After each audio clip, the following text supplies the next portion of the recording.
Welcome to a special New Year's episode of Bring Out Your Undead. For this episode, I've resurrected Ehlwyn and Casey so we can celebrate the holidays by digging through the book of Vecna, Eve of Ruin. This episode on the It's a Mimic channel is going to look at 3 new undead baddies from Vecna, Eve of Ruin. So let's raise a glass, or maybe a bone or two, to a new year filled with thrilling encounters and undead surprises. After all, in the multiverse, every ending is just a new beginning waiting to haunt you. But before we rip into these creatures who have returned from Auld Lang Syne, let me ask you a question. If you were a Lich, what would your New Year's resolution be? The same thing we do every night, Pinky. Try to take over the world. Right? Not giggling at maybe raising a bone or two. Oh. Right? There was some intent with that. a little innuendo. Just my internal giggling because I did not read that ahead of time. All right, New Year's resolutions. I don't know. I'm bad at making. I don't make a New Year's live resolutions. New Year's I was going to say, yeah. Yeah, I don't make regular New Year's resolutions because I have ADHD and I never stick to it. I would like to create 1 new undead monstrosity per month this year. Ooh. Mm-hmm. Yeah. I like it. I like Flex those creativity muscles. Yeah, hone in some necromancy specialty. Yeah. Yeah. See which market I can infiltrate that hasn't been hit yet. Ooh. Yeah, I feel like it would be the same thing that I do every year, just try to take over the world. Yeah. Which An oldie but a goodie. Yeah. I don't know. You could learn a new language or something. You got all Create the time. a new language. You could create a new language. That's a good one. Yeah. Create a new language. Don't just learn a new language. Create Create one. it. Yeah. Yeah. Yeah. Sky's the limit. Because you don't need the diet or going to the gym because you're already those decaying eternal bodies, stuff. man. Yeah. Your fat's already decaying off of you day by day. So it could be a new language and one language to rule them all. Excellent. Yeah. I mean, with the week we are in currently, because we are not recording this on New Year's, would be just I don't know, take down the patriarchy a little bit. Yep. That's where I'm at this week. If anybody can guess what this week is for us. Yep. All right. Well, let's get into our monsters. And first up is me with the false lich, which is hard for me to say, so I might stumble over it a couple times. When I get speaking really fast when I was reading through my notes saying false lich, I stumbled over it a few times, so I'm going to do my best. All right, so it is possible for liches to create copies of themselves. Why, you might ask? They may need someone to guard something special, to follow out a plan, or to fool an enemy. And who can they trust more than themselves to get the job done? They can't just wave their hand and make this happen, however. They must take a piece of their life force and bind it to a corpse during what is described as a profane ritual. After the ritual is complete, the corpse turns into a nearly identical copy of the lich, filled with necrotic powers and gaining some of the lich's abilities. The lich places enchanted gemstones into the new creation's eye sockets. These gems are very important as they trap souls inside so the false lich can give them to their creator. Most false liches will eventually gain a sense of self, but still remain loyal to their creators. Some, however, will grow to resent the lich who made them for imprisoning or abandoning them. So, yeah, liches. I like the idea that they just make this and then are and just abandon it. Right? Liches. Yeah. All right, so looking at their stats as regular liches are, they are medium undead, but however, as I said in the lich episode, I think that could also be small if you have a gnome lich, which is my favorite ideal of a lich. And they're typically neutral evil. Their CR is a 21 with an AC of 18 and an average hit points of 199. So they're beefy. even though they are false liches. They are still very beefy liches. All of their stats are average or above, the lowest being strength with a +0, and the highest is intelligence with a +7. Their damage immunities are necrotic, poison, psychic, and then bludgeoning, piercing, and slashing from non-magical attacks. Their condition immunities are charmed, exhaustion, frightened, paralyzed, poison, and stunned. They have true sight of 60 feet and speak abyssal, common, draconic, dwarvish, elvish, giant, infernal, primordial, and undercommon. So maybe they don't need to learn a new language. I was going to say, create a new language.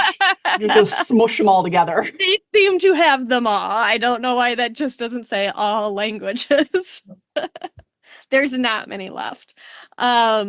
They get 3 legendary resistances each day and have magical resistance. For actions, they get a multi-attack and can do 2 Death Rend attacks and 1 blood-curdling lament if available.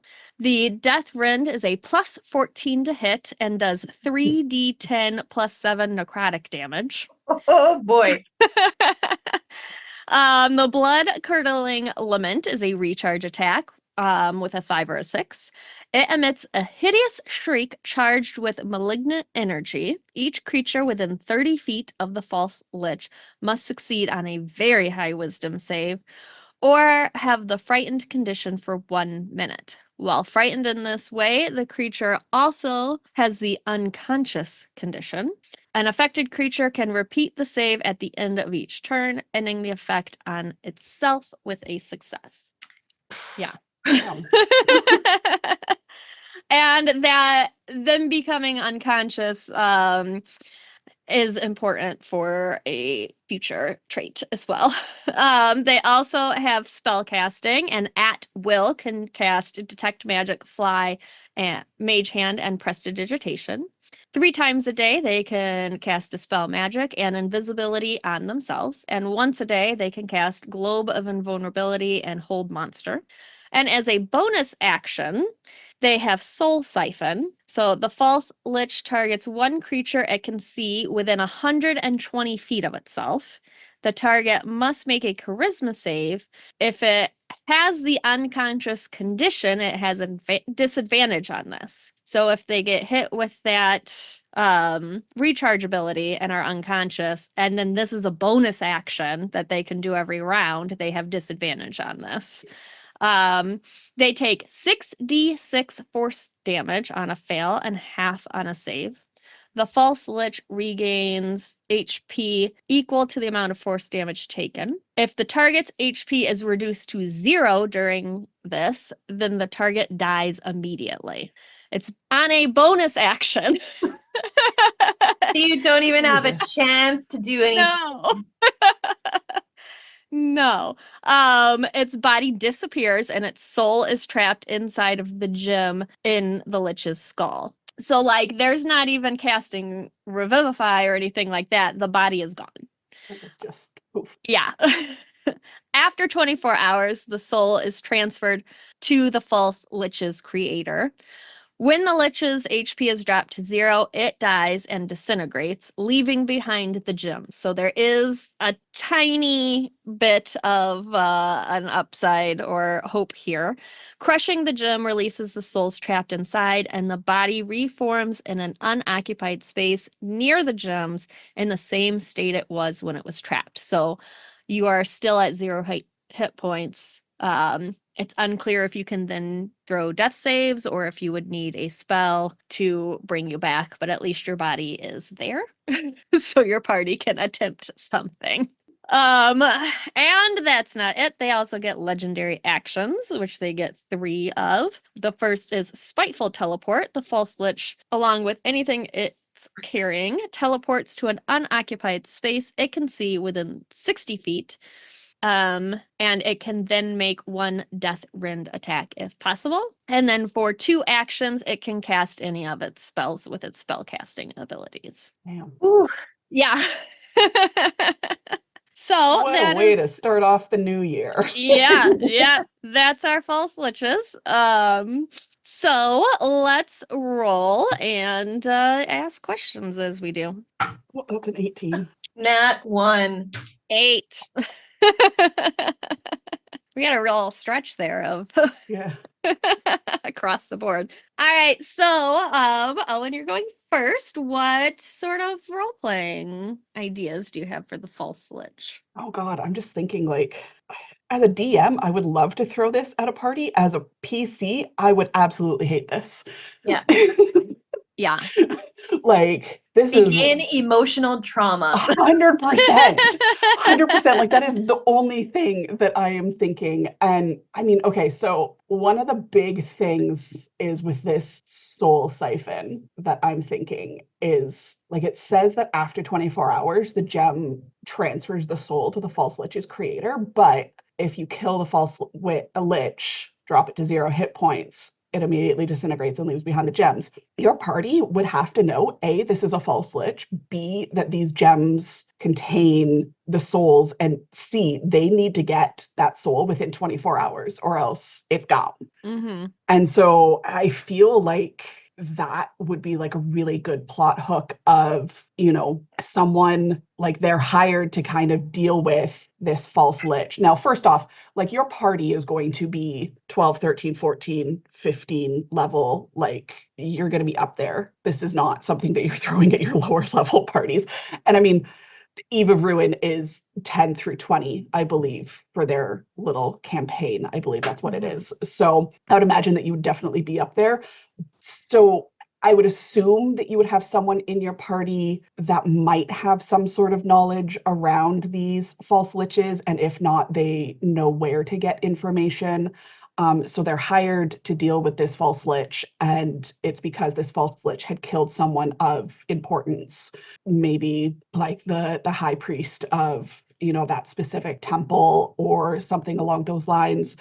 And so you're essentially after this false lich and you've got a countdown clock of, you know, it's already been 10 hours.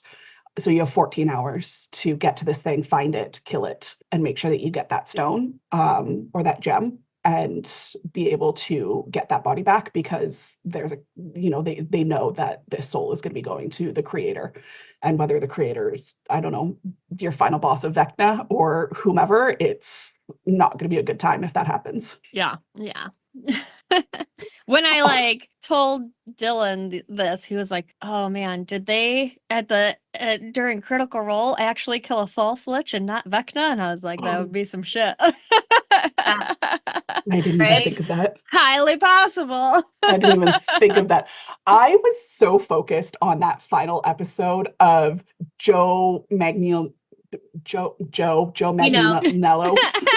like cutting off his hand and like spoilers. I mean, this has been 10 years since this episode has probably aired or something like that. I don't know. It's been a while. They're in campaign 3. So if you haven't watched campaign 1 yet, catch up. But him cutting off his hand and then stealing Vecna's and putting on and bamfing out, I was like, yeah. And like Travis's face of just the betrayal. Yeah. That's all I was focused on that entire thing. And then anyway. I don't think anyone will forget watching that episode. Like, no. Like so, if you followed it till that point, that episode, man. So my partner still has not caught up on it. He has kind of slowly been going through the podcast, but really he's getting a lot of Vox Machina from the Amazon show, from Adventures of Vox Machina. And I'm like, dude, we're like, I pretty much said, like, you are reading the book before you watch the movie. Like, you have to listen to the podcast before we watch the season. So he's kind of in the Terry Darrington kind of era right now. So he doesn't know what happens. And I am just sitting here going like, I am going to be bawling my eyes out when they animate that. That's my little tangent. I like that I sent us on this spiral. Yeah. I've not actually watched any of it. Oh. I just know things. Yeah. All right. So that brings it to me on role playing. I really like the little bit about they usually they get their own sense of self-awareness and they usually stay loyal, but not always. So I would go with that, but not always part of that. And this lich may have created this false lich to do a task, and then that task was complete, and then because liches are so long lived and that they're like, whatever about it, and just, okay, you did the thing, goodbye. And like this false lich is like upset that they were brought to this life and, then just ditched after doing this thing. So they might come to your party and ask for help, or, because they don't want the lich maybe to know that it was them that is defeating them, but they would have all the inside information that you would need to defeat the lich that you are going after. Yeah. So they would be like your source of information if you found them, but also your party coming across the false lich and not immediately trying to kill them. Would be, you'd have to really. It's the obvious. Yeah. I come across a false lich, I try and make friends with it. Yeah. Especially if they're already hunting that lich, because it looks exactly the same. Yeah. So like you would have to, like, as a DM, give out major hints the second they see them that like something's a little different, the eye, like especially focus on the eyes being different, so that maybe you have that one sensible player that's like, hold on guys. Something's off. Yeah, that's where I was gonna go, was like, this is ripe for an epic campaign finale that actually isn't the finale, because you put everything into this battle and maybe you do defeat the lich. And then I imagine you hear this, like, so you have your big end, you've defeated them, all of the things, and then there's like this cackling in everyone's mind, and then it's like the reveal that was not actually me. Yeah, like, what a way to end a campaign and leave it just epically open. Yeah. And the only way you can do that, though, is really because you, as a DM, you would play it identical to what like that lich was all along, but there would just have to be a few slight hints that there's something a little bit off, like you were saying, Peps, and maybe the party would catch on to it and maybe not, and that's how you would actually play the ending. So it just leaves so much opportunity to role play there with how intelligent they are, and they're going to mess around with you during this battle. Like, yeah, it's just so much. Yeah, for sure. And I like the idea of like you kill the false lich and you hear that cackling, and then the lich appears and just picks up the gems off the ground. That probably has half of your party inside of it. Yeah. At least. And is just like, thank you for these, and then disappears. Yes. And then just peace out. Yeah. Yeah. Yeah. And campaign 2 is all the party members who survived move on, and all of the ones that didn't create new characters at that level. And now you build a new campaign of meeting them, building up strength to go actually get your friends back. Yeah. Adam, don't take any notes on that. Like, I'm curious. I'm curious because it says, I mean, as written, it says that after 24 hours, the gem transfers the soul to the false lich. I'm curious as, like, if the false lich comes and grabs those gems, would you play it that, like, those gems are then, like, yeah, they're in the creator's possession and, like, they're retrievable, or are those souls gone forever after 24 hours? Like, the lich has consumed them, and like they're unrecoverable. Yeah, I would say that I would play it that like they give them a chance. Yeah, to get them. I think I think that's kind of a like a DM choice, because like I feel like if it's like an NPC that's in it, I'd be like, okay, it's consumed. Like after 24 hours, you had a stop clock. Like, didn't succeed. Try again next time. Because it's like there's no emotional investment in it unless it's like a long-term NPC. So I think I would probably base it off of that. Base it off of like the vibes of the table, especially if it's like a PC that's in there. I would probably say, yeah, you could recover it. But if it's like an NPC, I'd be like, Yeah, you could play it easily. Collateral damage. Always. Yeah. I mean, I would say if the Lich has the gems, then it can choose if it wants to consume them or not. If Yeah. the Lich is not holding them, then the gems would just auto transfer. So Yeah.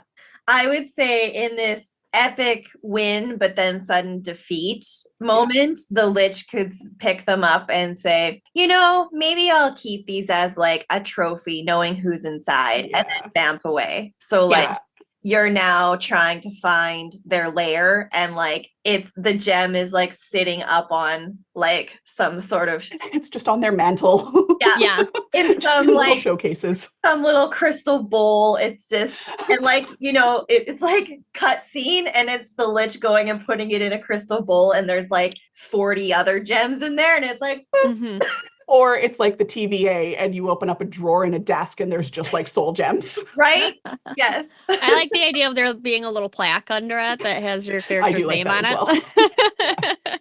Yeah, like easy to spin something like that. It has their name and the date. It's like in one of those, like when you have like baseball trophy cases, it's just like a little square case with a little gem in it, and it's got a little placard on it. Yeah. All right.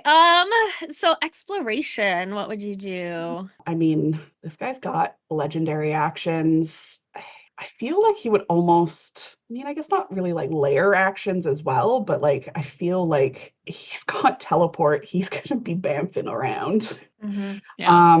Like you're gonna know that you're in a Lich's environment, and so I think that the mood is definitely, it's just gonna have bad vibes. It's the only way I can say it. Bad vibes.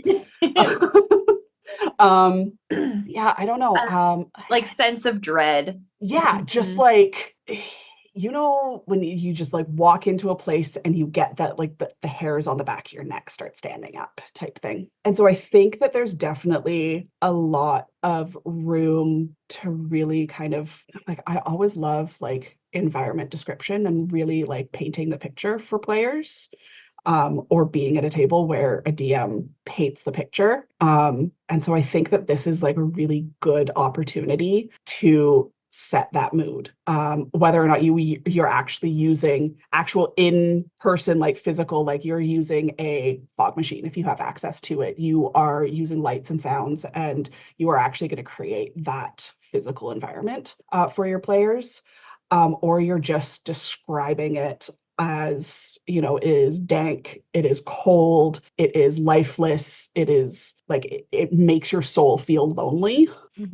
That's kind of like, that's how I always feel Liches are. Like they just suck the happy, like they're dementors. They're like dementors. They like suck the life out of everything. And so it's gonna feel like that.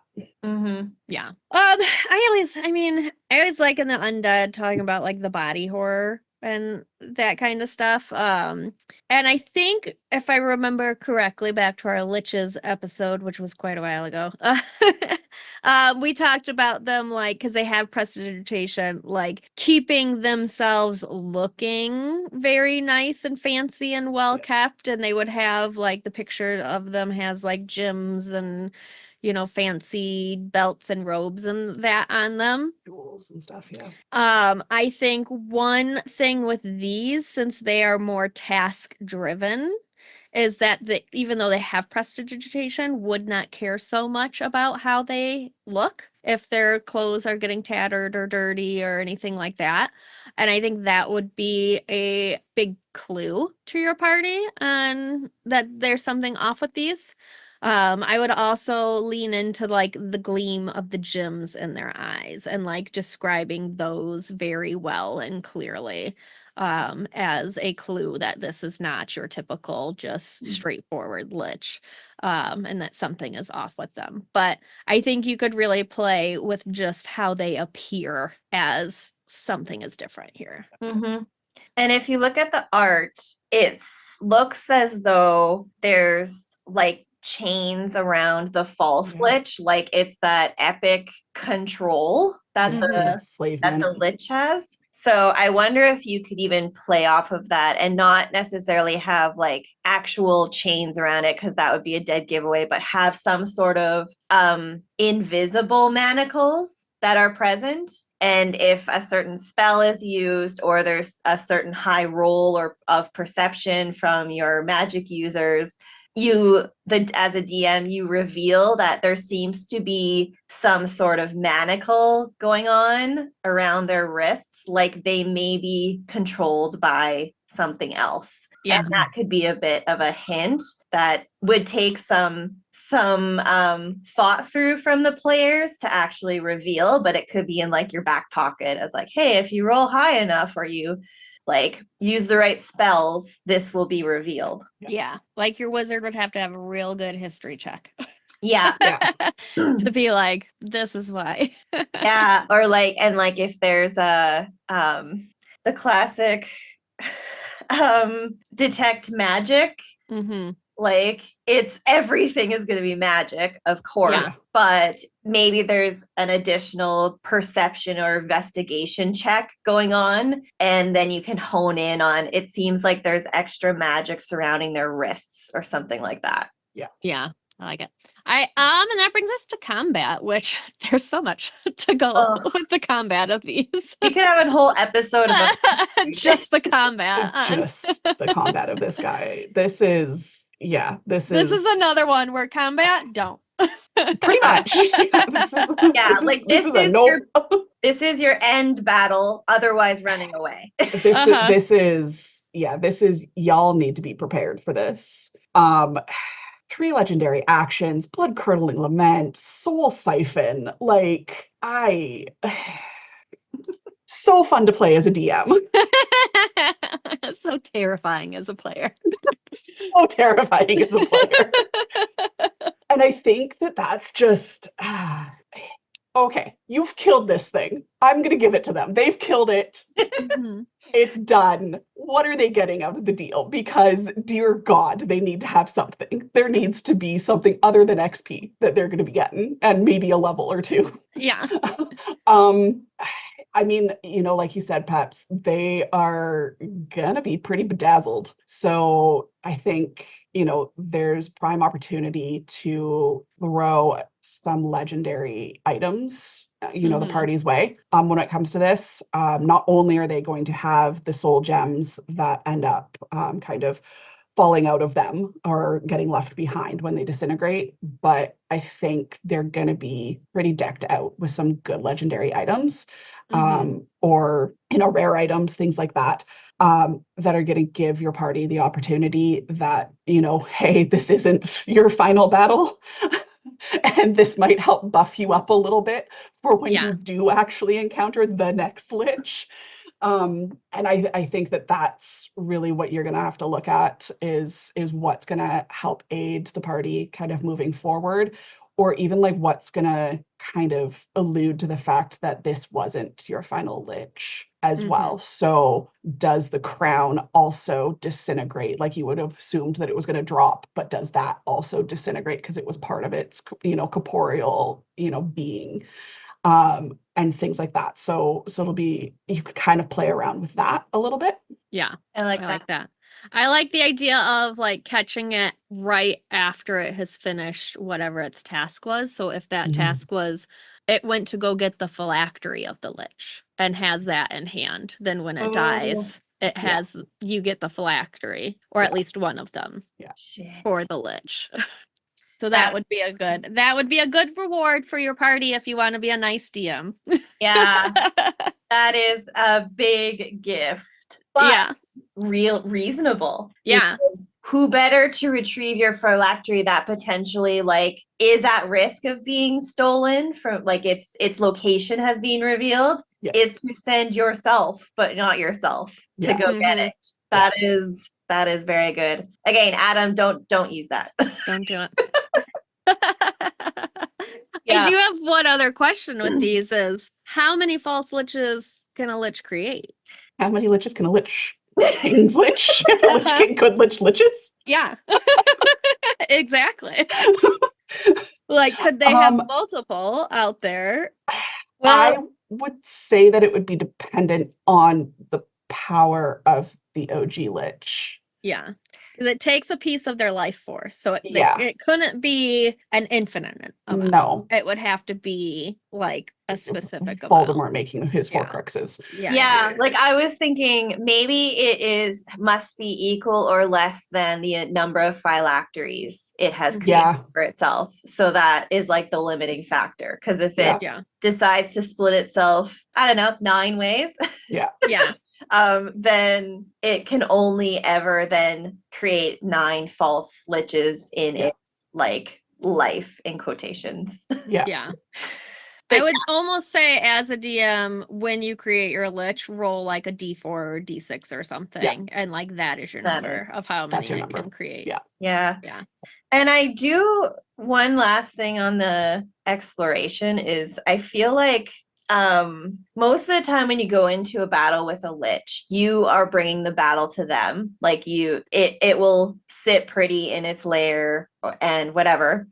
Mm-hmm. And with this one, I think this is the opportunity where, because it's being directed or has a purpose, it may be bringing the fight to you. And so if you do know a false lich is hunting you, you pretty much need to be prepared for it to show up at any time. Like there is that sense of urgency to find comrades, allies, highly powered magical items, to do all of your research, and any moment it could show up while you're on the road, while you're in a city. It wouldn't give a shit where the fight happens, because it's like I am all powerful. Like I am not afraid of any of you, no matter what you look like. So I think that is probably something that brings extra terror to the false lich, when you know there is a false lich out there. Yeah. They could just be in the world. Anywhere.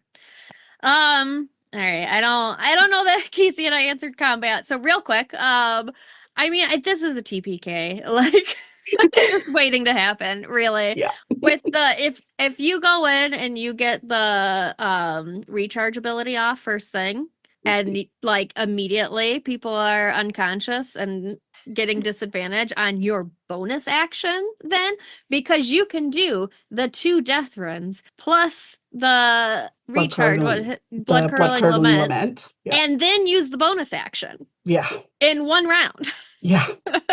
You could take out half the party in the first round with that. It's So it, as a DM, if you are not trying to TPK, you got to really watch yourself. Just the death runs alone are on average 46 hit points for the 2 of them. Yeah. Plus the blood curdling lament and soul siphon. Yeah. Gross. Gross. Casey, you got anything to add to combat? I mean, I think other than don't. I think we've emphasized the immense like trauma and devastation this thing can bring. So if you're not ready to fight it, you gotta run away, or you'll be wiped out and you'll be building new characters in the next 2 weeks. So choose wisely. Enter at your own risk. All right, let's step away from that horrifying monster to another one. Who has the bone rock? I've got the bone rock. Alrighty, bone rock. So this skeletal bird combines the horrifying traits of undead with the immense size and power of a rock. Its hollow and bony frame towers over the battlefield with empty eye sockets that seem to draw in light, creating a black void. Tattered remnants of flesh and feathers cling to its form. Its body is composed of pale, brittle bones that scrape and clatter together with each movement. Often used as mounts for the undead, for undead soldiers, the bone rock is a bird-like, huge undead resembling the skeletal remains of a rock, though it is not always just a rock. Instead, a bone rock has the ability to integrate the bones of other flying creatures, becoming a patchwork of undead reanimated to wreak havoc. Each part of the bone rock's new form will give it an attribute based off of the source of that bone, making no 2 bone rocks alike, which we will cover when we go over stats and abilities. I love this so much. Yeah. Because you know what's a Yeah. flying creature? A dragon. Yeah. Yeah. Yeah. So for the environment, bone rocks could typically be found in desolate, cursed regions, often drawn to places imbued with like dark magic or death. These may haunt wastelands, graveyards, or ruins of ancient battlefields where undead roam freely.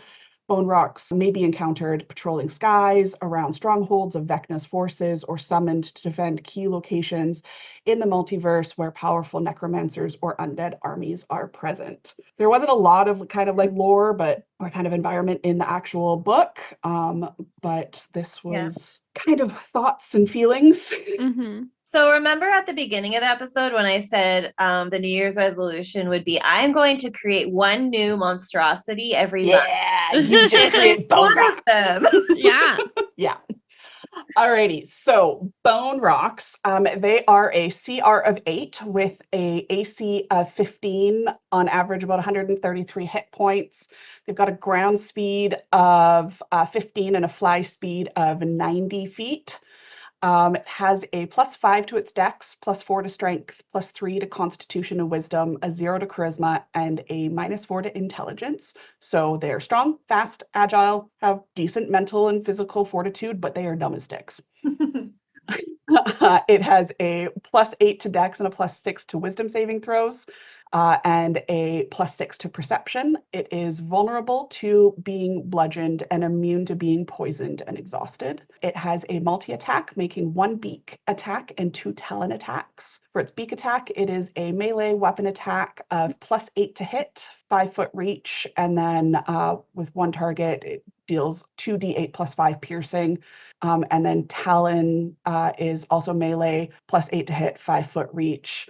And it does 2d6 +5 slashing plus 3d6 necrotic. So as previously mentioned, these bone rocks aren't always just straight up reanimated rocks.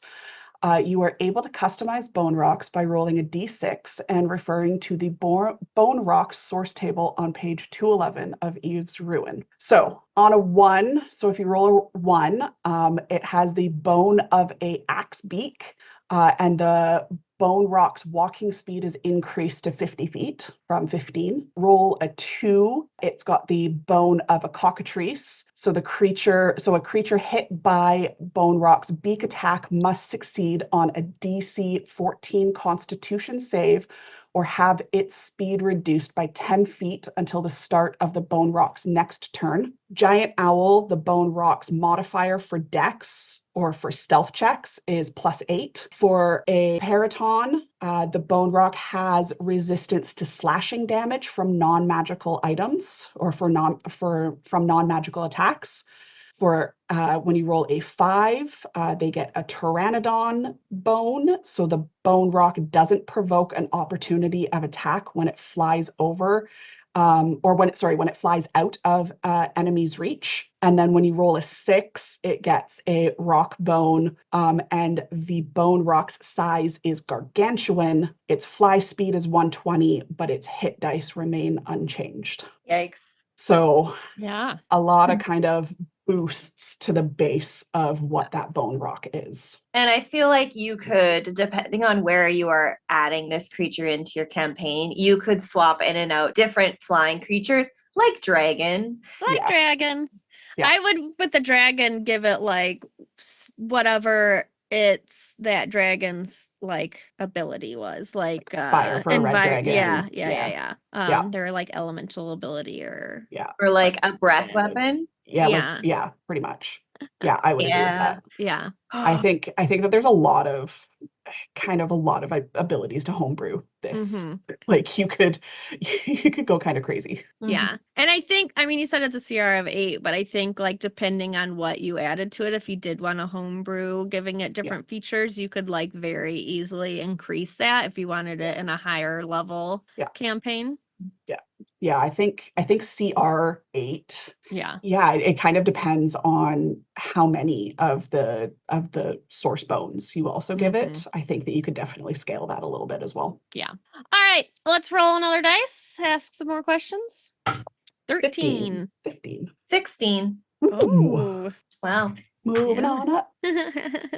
All right. Casey, role playing. Me first. Okay. Yeah. Well, the art in the book, this will be a consistent theme when we talk about this book in particular. It does not disappoint. Oh, so It is amazing. And I do love that they included like an undead soldier on the back, because that gives you the perspective of how big this thing is. Yeah. And so I immediately will put it in a scenario where your big baddie undead is coming to battle on this, or randomly a random encounter while you're on the road is that this thing flies over and you can see something on the back of it, but it looks like a tiny speck.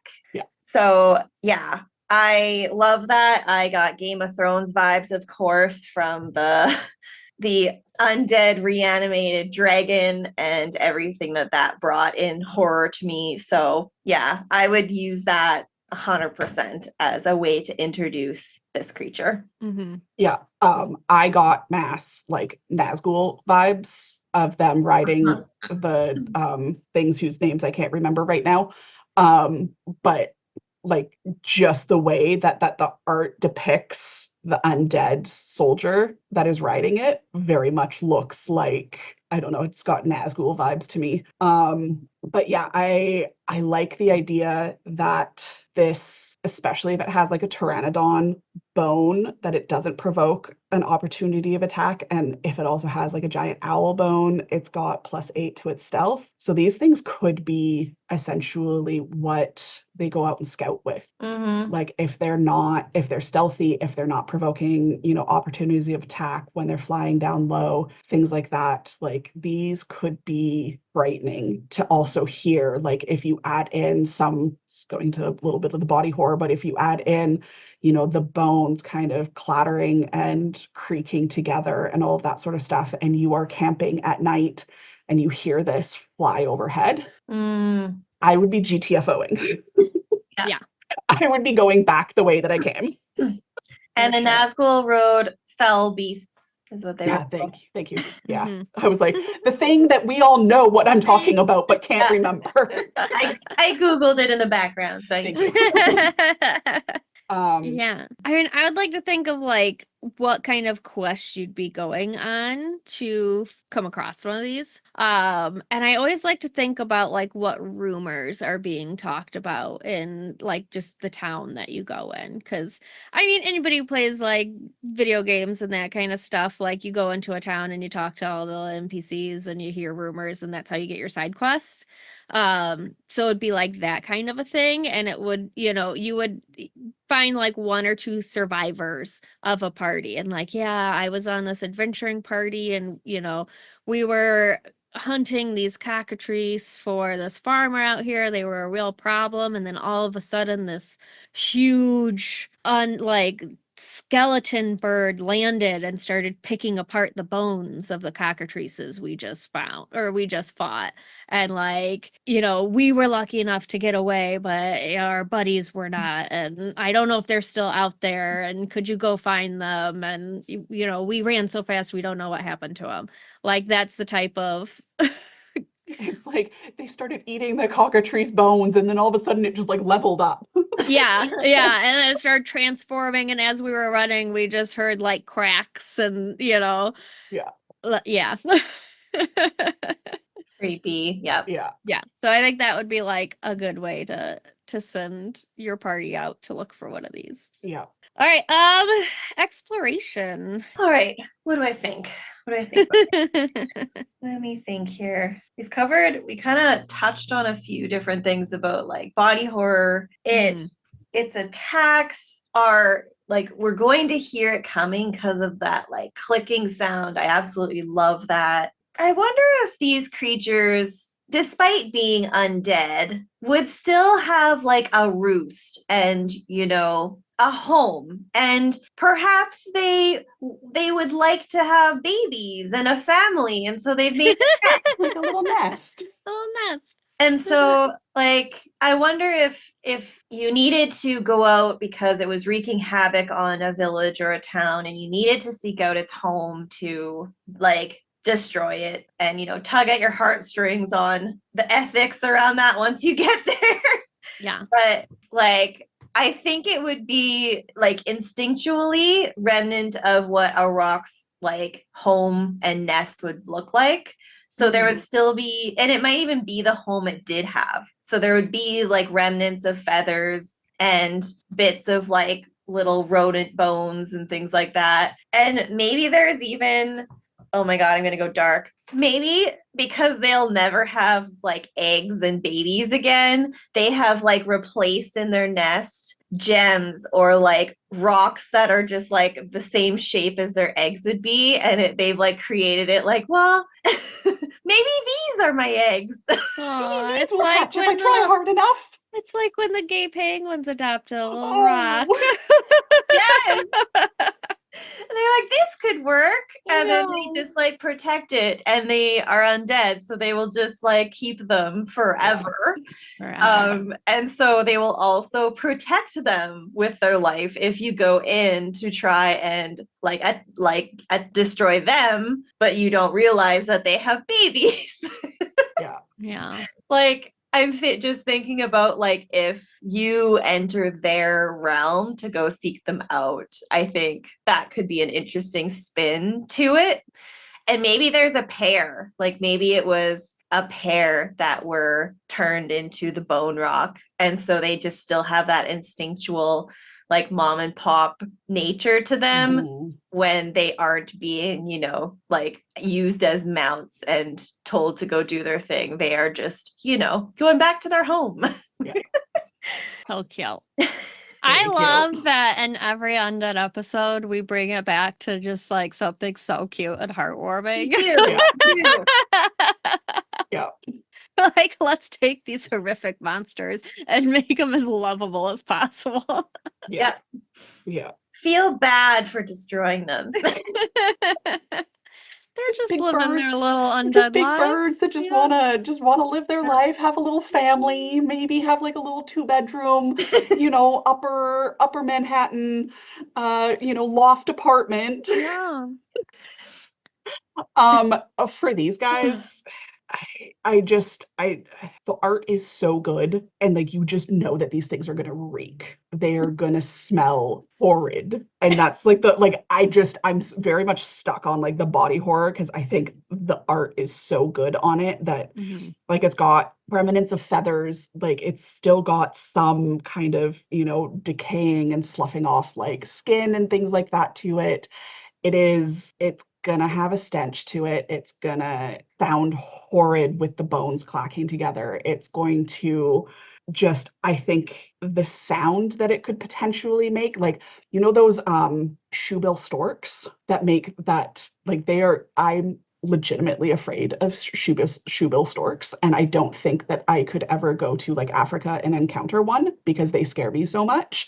If you don't know what it is, Google it right now. They are horrifying. They are like 6 feet tall and their beak is 90% of their body, and they just clack this thing together. And I feel like that would be what this sounds like. Is just, I think that you could very much play into the sights, the sounds, the smells of what this is. Yeah. And as you're kind of getting closer to it, I feel like we need to play a clip of what a shoebill stork sounds like. Editors, put one in here, please. Okay, here's your warning. It's jarring.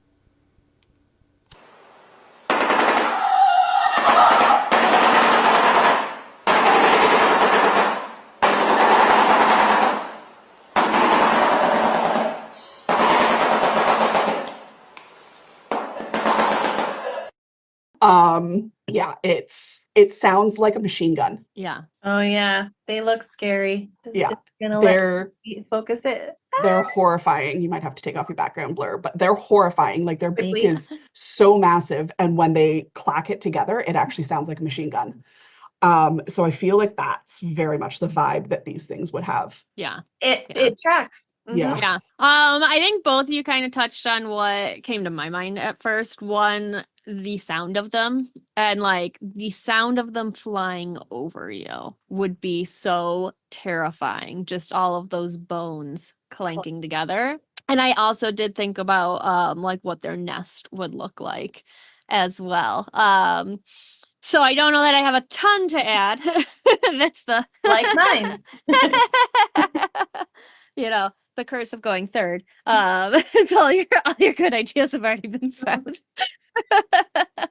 But do you think their nests would change based on what pieces they have? Yes. Yeah. Like I would also consider that if like one of the things that they get, one of the bones that they get, like in that background, if there's a specific thing that they prefer or food that they like, or like you know, way that they build their nest, it would sort of morph into that as well. Or even where they live. Like if you can find a cockatrice in a very specific location, or, you know, maybe it starts moving its nest that way if it like gains one of those pieces.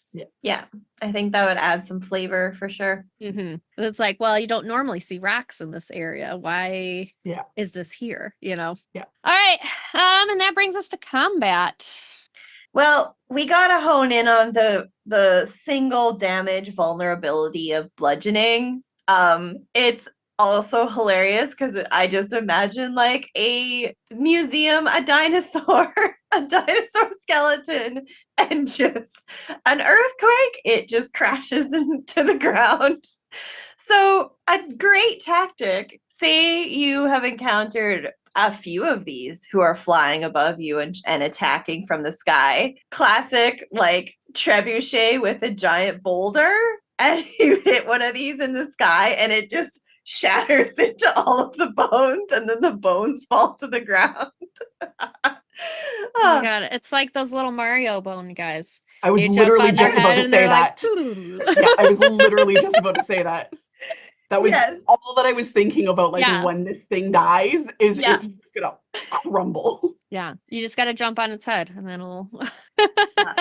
Like it still has a very decent like pool of hit points, but yes, I love that if you like screw the arrows and like giant bolts, you are going to switch out and use like rocks and just your bats and everything. So I don't know. I think it's hilarious. That would be your best option, and it would be slightly hilarious when it actually crumbles apart. Yeah. I mean, it does have a lot of hit points. Comparatively, with this being a CR 8 and the False Lich being a CR 21, this only has 66 less hit points.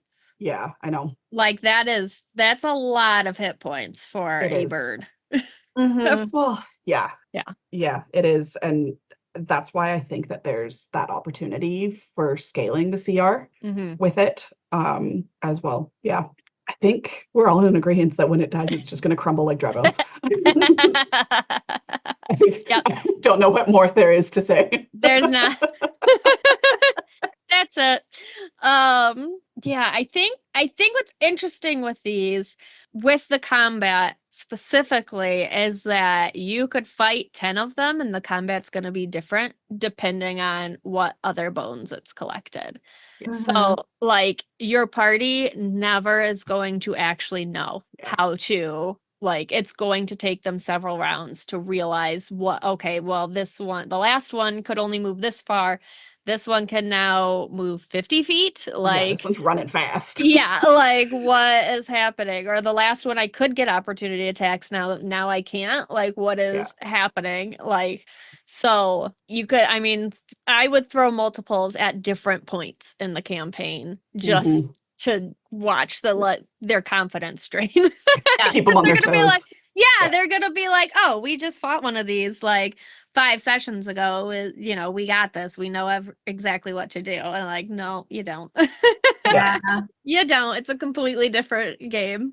Yeah, I think that's the one part of these that I actually love, is the fact that you could make no two the same. And so it does give you a little bit of diversity when it comes to, okay, I want to throw something at them, but I want it to be dynamic and I want it to be not the same thing that they've dealt with before. So it kind of just keeps them on their toes a little bit. And, Yeah. you know, unless you have like a wizard that knows a lot about bone rocks and the Yeah. fact that they do collect, you know, bones of other flying creatures and things like that, and they can gain abilities based off of that, they'd be like, what the fuck?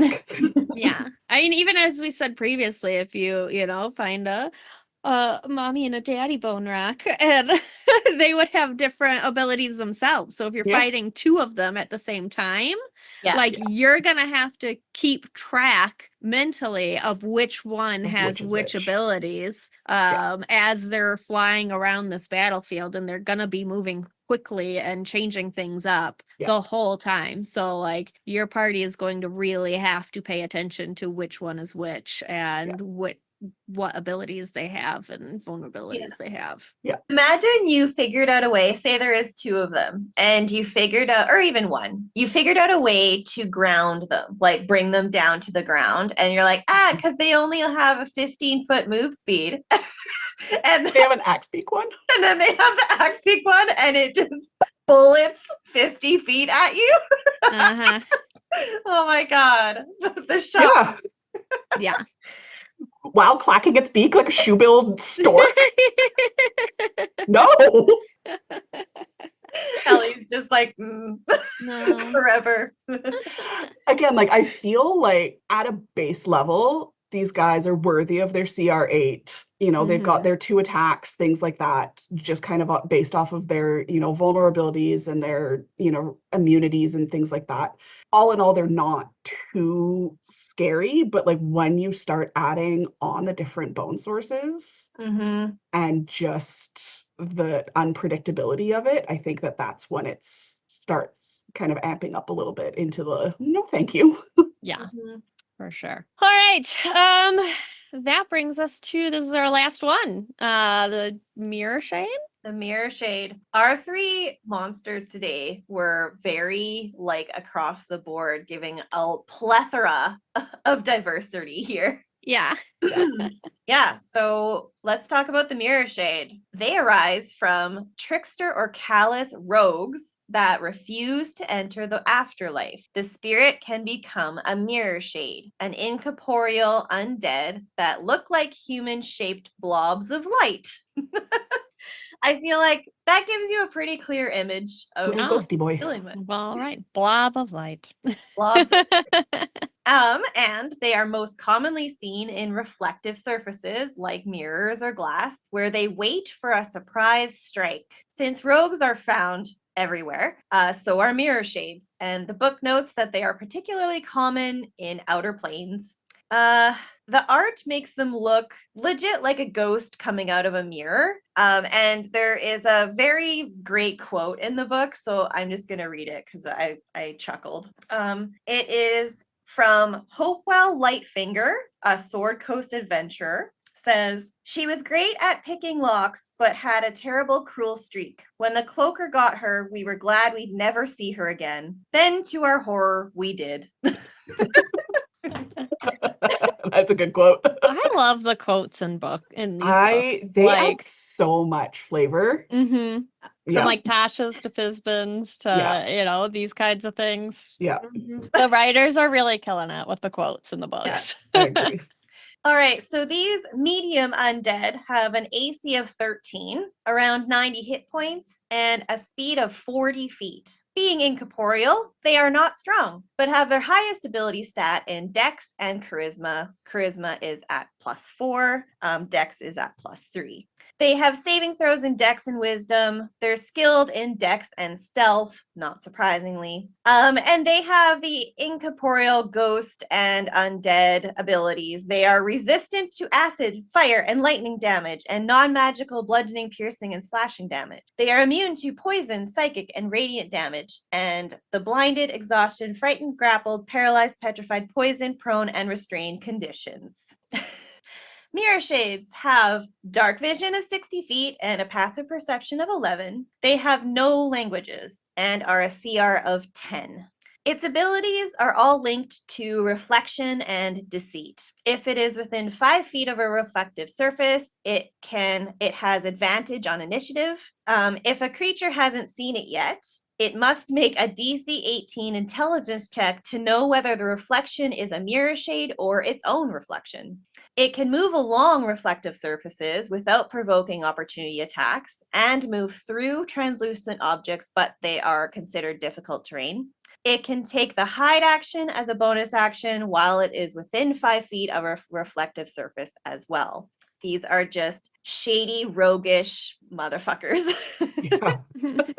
In combat, the Mirror Shade makes 2 phantasmal strikes and uses something called Reflective Fear. The phantasmal strike deals radiant damage and psychic damage on one target. The Reflect Fear targets one creature within 60 feet.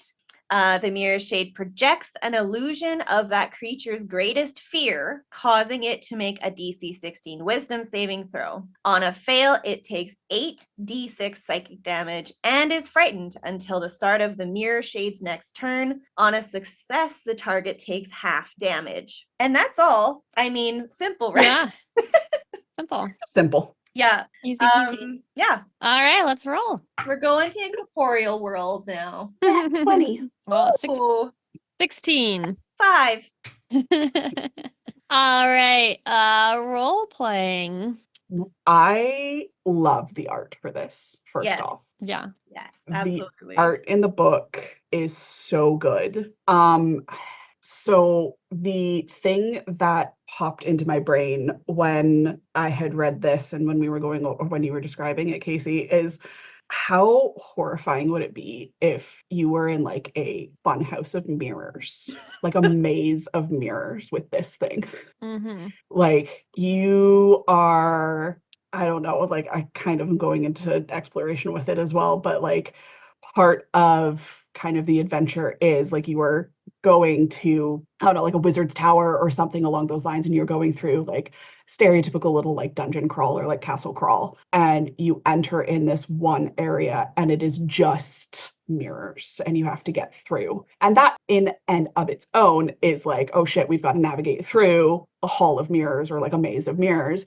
And then all of a sudden you just out of the peripheral, you kind of see like a little bit of like a shimmer off the side. And you have to do that. Like you have to do your investigation of like, was that just me? What did I just catch my own reflection, or was that something? Mm-hmm. And then trying to fight this thing through a maze of mirrors while trying to figure out where it is and get yourself to the other side. Like, I feel like this would be a really good, like it would be a really good lead up to, like, it's like, I don't know, like maybe a Lich created, like you're like heading towards, like it's just that one stage that you have to go through in like your dungeon crawl when you're going through like a stereotypical dungeon crawl. So that was just like the thing that popped into my brain. Yeah. I have done a couple of like funhouse carnival dungeon crawls that this would like fit perfectly in. Yeah.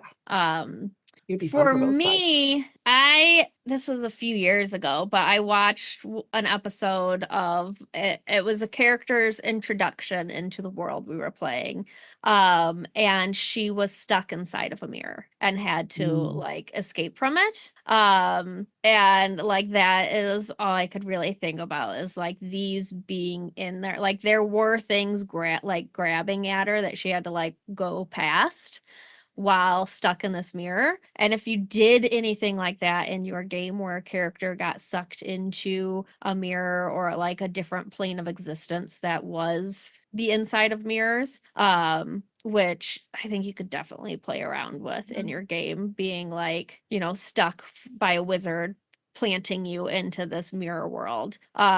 These would be great to have as part of that. And just like you said, because they're so roguish, they would just be a flash out of the corner of your eye. Like you would be wandering around trying to figure out where you were at, and they would be that flash in the corner of your eye that you would start really guessing yourself and like, am I going crazy? Am I seeing these things? Is this real? Was that me? And that sort of thing. So I think that's how I would play them, is just like that. You would just see flashes before you actually saw them. They would be very hidden until they didn't want to be. Yeah, and they are like their stealth is a +7 and deception is +8. So like though they have no languages, they are going to just use their movement to trick you to thinking you're one spot and then suddenly you're in another. Mm-hmm. And I don't know if there will be a way to destroy them, because they need so little to evade you. Mhm. Like I feel like if you figured out, okay, well, let's just smash all of the glass and all of the mirrors. So one of your party members you're probably your barbarian, goes around and starts smashing every like reflective surface. There is always going to be someone's armor or there's like, if you're outside, there's going to be a puddle or Say a something. puddle, a Mhm. glass of water, like Yeah, something. And I something. feel like you can have this sense of, we got rid of it because we smashed all the mirrors. And I think it's going to just kind of laugh at you and be like, well, I still exist because there was these pieces. Yeah. So I think it's like no matter what, you could even play it. I'm going all over the place. Like if you are in a mansion or something and it's been abandoned for many, many years because everybody who goes in doesn't come out. And so they have hired different like soldiers and different powerful creatures to go in to try and destroy it, but it always just evades them. And so now your party is coming in and is like, for hire or something to go get rid of whatever is like destroying everybody who goes inside. And yeah, you go in and you see, we're going into exploration. It's okay. I'm totally going to build off of this because something just popped into my brain. So keep going. Yeah. And so like plot hook, it could be like a one shot in that you're hired to clear this mansion of whatever creature is destroying it. But yeah, you go into the mansion and every mirror is smashed. And there's no glass panes in the mansion anymore. They've all been broken out, but there is nothing else there except corpses. Like, just so much. Anyway, I'll stop there. So kind of on the flip side to that, I could see this as far as like exploration. You are sent to this abandoned mansion for something completely like has nothing to do with these mirror shades. Like you have to go, I don't know, recover an old artifact or something along those lines, like whatever reason you need to go to this abandoned mansion. But when you enter it, every drape or blind is drawn. Every mirror is covered with a black sheet. Mhm. Everything, and like just everything is covered with a sheet. Like, and you're like, oh, that's totally normal. This is an abandoned mansion. Like they've covered everything, like as like as you do when you walk into an abandoned, like everything's covered with, sheets. The furniture's Mhm. covered with sheets. Everything's covered I've with sheets. watched this movie. Yeah. Exactly. Like just every horror movie where you go to, House on the Haunted Hill and all of that sort of stuff. It's just all boarded up. Drapes are closed, all of that sort of stuff. And so as you're kind of going through, you guys are looking for this specific artifact or you're looking for this specific thing. And so you're pulling sheets off of cabinets, but the cabinets they're like curio cabinets or like china cabinets, and they've got like reflective glass on them. You go through and you accidentally catch, on the corner of your armor, you're walking through, you catch the corner of a black sheet that's on a mirror and you pull it down and you're like, oh, no big deal, like whatever. You think that there's no issue with it. And that's when you start seeing like all the crazy and you see these weird reflections and you're like, did I see that? No, my brain's just playing tricks on me. This is just an abandoned mansion. Nothing's wrong with it. You start psyching yourself out and all of that sort of stuff. Like that would be such a fun one shot because you just don't know because it's so inconspicuous. Like it's just sheets on old furniture. Yeah. And I think that would be like a really fun, just throw this at them because they're not paying attention. They just think like they're looking for like mimics and they're looking for, like other ghosty boys and things like that. They're not looking for things in reflective surfaces. Mm-hmm. Yeah. I like it. It's giving Call of Cthulhu. Yeah. And like horror games and investigation games. Yeah. I would have at least one mirror that is shattered on the ground. Because even if you shatter a mirror, you are then just making multiple reflective Mirrors. surfaces for You're this making multiple mirrors. to come Yeah. out of. So it would you would find one that is shattered and the rest would be covered because whoever shattered that would in this backstory of this mansion, a barbarian or something just smashed and then fuck, I just made more surfaces. Yeah. So then they would start covering things because then they can't come out of it. And somebody's going to pick up one of those pieces or, put it in their pocket or their bag of holding or something like that and forget about it and have this piece with them forever. Yeah. Even if they think they got rid of everything, they have a small piece somewhere with them.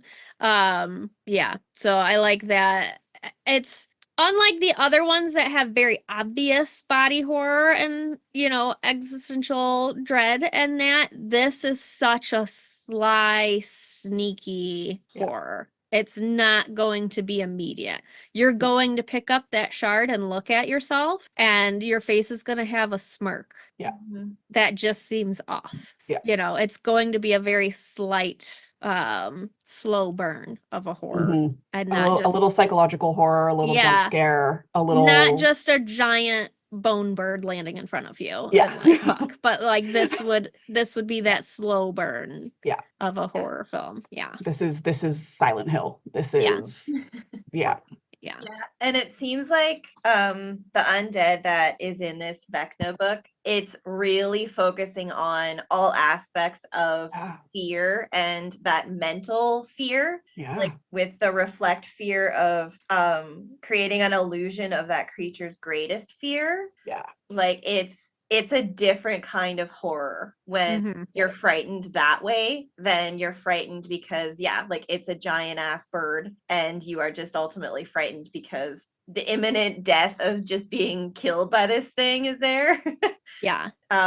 But that mental fear of frightened, we actually talked about this in another the previous episode too. It's a different level and it brings a different level to the game. So I love we have these options. That's sort of where I said it gives Call of Cthulhu feels. Because it's that slow investigation fear and not that immediately scary monster.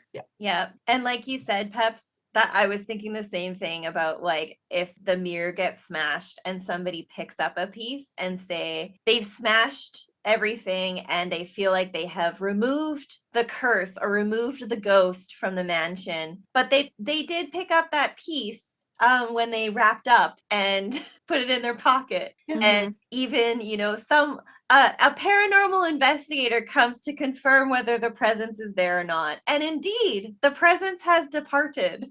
It's departed because it's in that tiny piece of mirror and it's just waiting for its next opportunity and pop out at camp at night. Love it. It just crawls out of your bag of holding in the middle of the night. There's I was gonna say there's an actual monster that does that. I can't remember what it's called, but I've played in a game where that was a thing. It was in yes, there Ravencroft.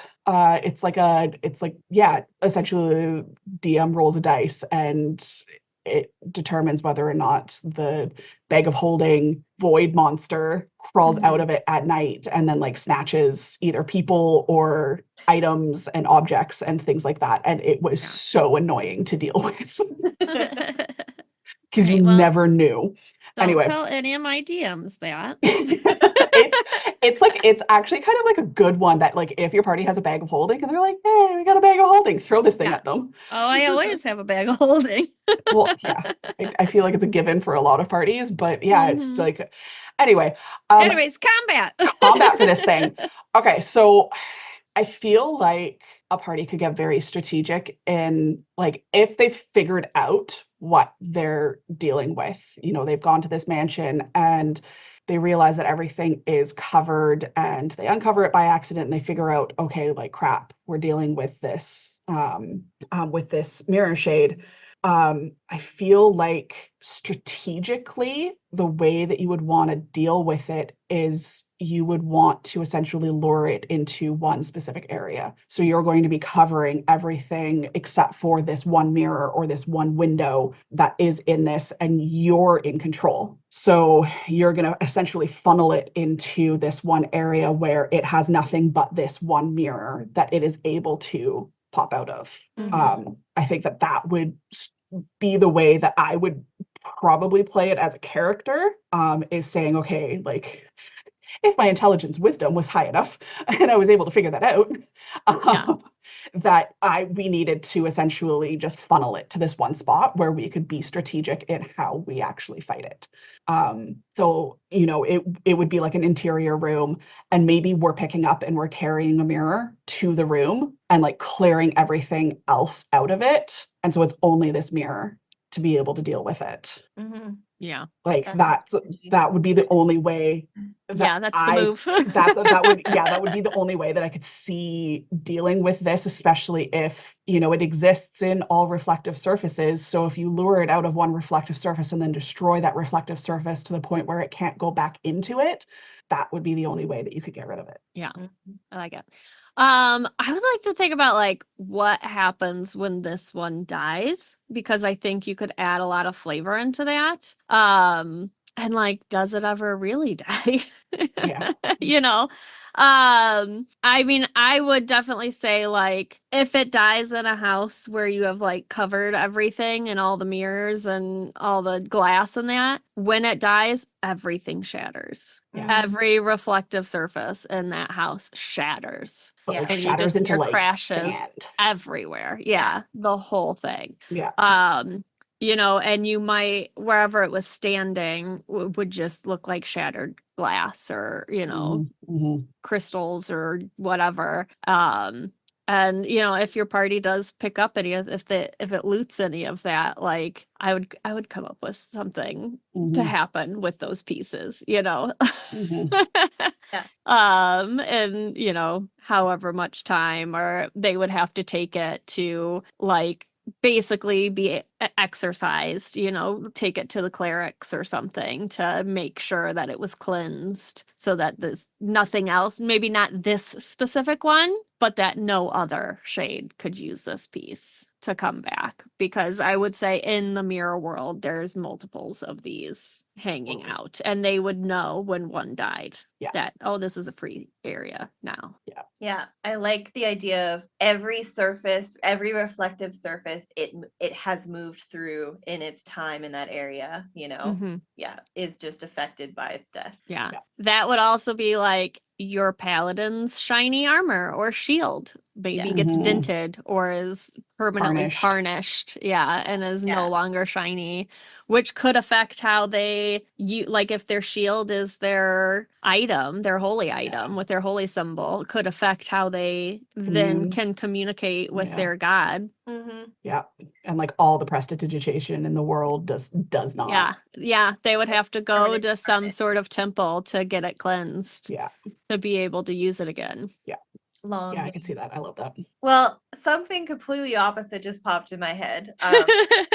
What if, because it's rogue tricksters that could be a party member. So what if you had just that arrogant trickster rogue in your party epically die in a session, and you it refuses to pass on, and so you are ultimately being like annoyed and haunted by its spirit, and so you end up putting them in a mirror.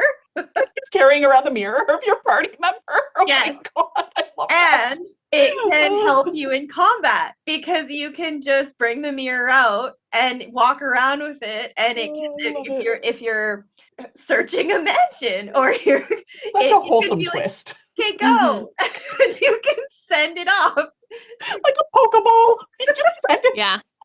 And it can go through the house and the reflective surfaces and come back to the mirror and be like, yeah, you're clear, go ahead. And it can do some devastating shit if it's on your side. So, full spin there. You could use Love your it. backstory, use a character that died, Yeah. and it can live on here as your party. As Oh, I like the visual of like, when they take like shavings of gemstones and then wrap them and make a pendant out of it, like an amulet, like that being what you keep it in. So like one of your party, whoever the rogue was closest to, probably the bard, would keep this like very ornate pendant around their neck that would call upon them during your combats. Yeah. Yeah, and there you go. You have an additional ally right there that does Get a little really pet. cool shit. Yeah. Love it. All right.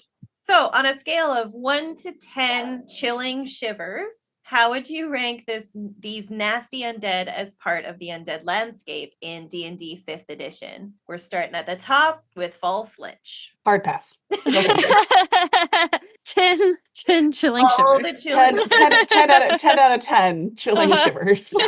Hard pass. That is a no. There is no doubt. Yeah. It is.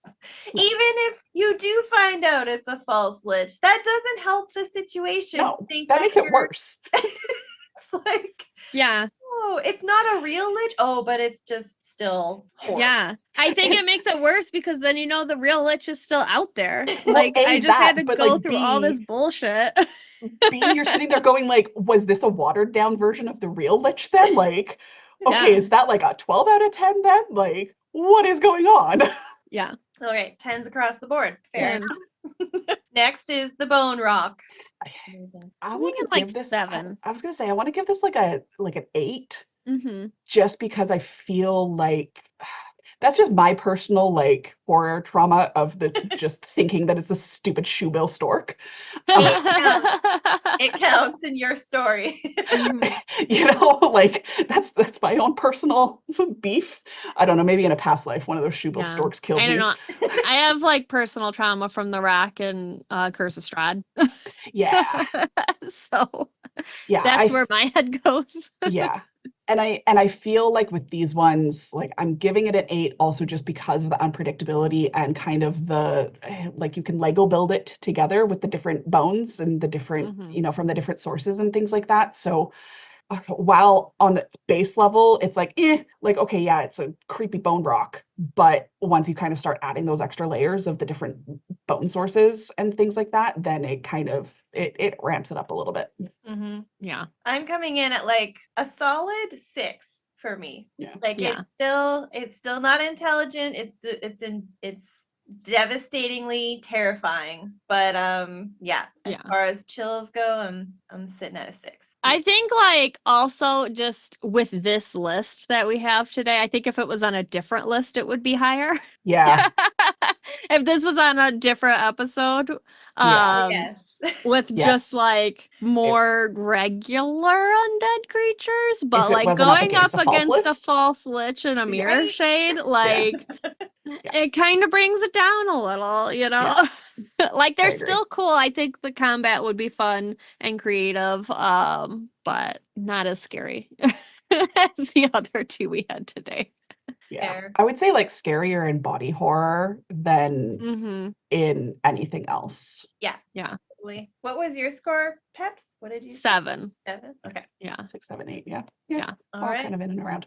Yeah. And moving to, some visual like horror, but more mental horror with the mirror shade. Yeah. I mean, like chilling shivers, like I'm going to give this thing probably like an 8 as well. Yeah. I'm like 8 or 9. We'll say 8.5. Yeah. I'm gonna say 8 as well. It's when you can't pin it down, like you don't actually quite see it, even though it seems so limiting in that like it can't just walk out of the mirror and come at you and stay out for the whole combat. Like it is attacking you from reflected surfaces. You got to be within 5 feet of them, but it's still so frightening. Yeah. Yeah. I think that there's definitely a lot that you can do and play with this one to create that psychological horror to it. Yeah. Mhm. And that, to Pep's point, that slow burn. Yeah. Whole Yeah, nother I think level. like creatively as a DM, you have way more directions you can go with the mirror shade than you do with Yeah. the bone rock or even the false lich. Yeah. Because the false lich is just like task driven, Yeah. so it's only as creative as the task that was given to it. Yeah.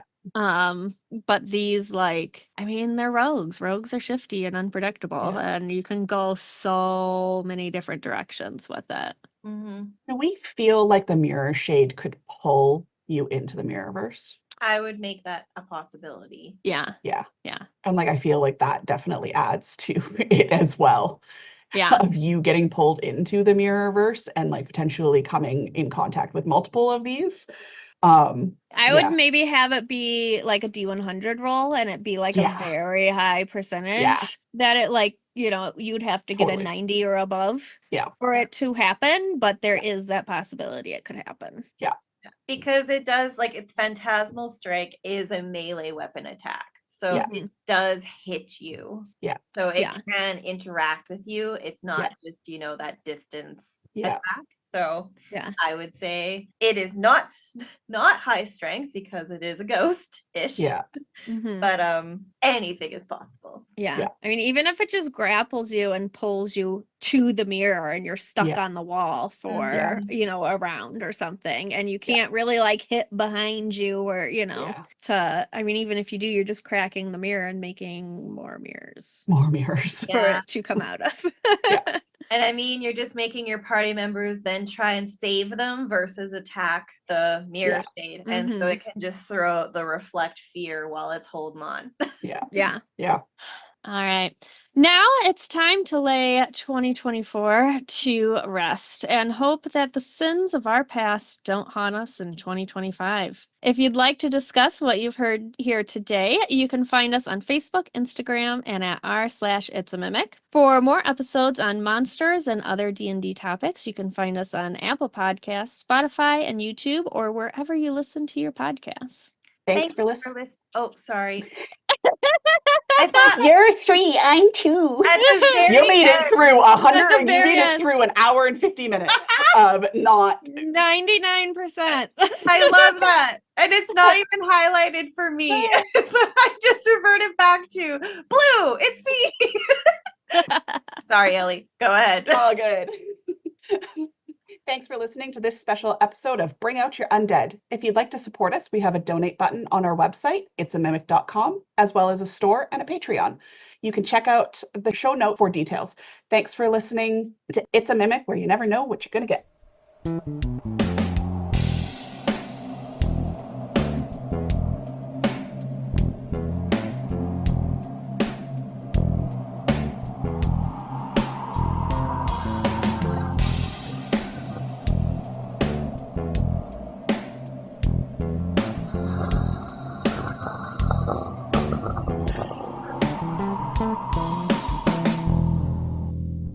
Boom. Beautiful. I'm going to text Megan and tell her to stop the recording. Oh my God. She's there.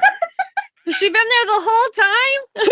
The whole time. She's the How mirror much did you shade. listen to? No, I was puttering around the house. I just had the audio happening, so I knew when it would end. So you just listened to all of our rants and No, I'll listen to the episode when it's edited.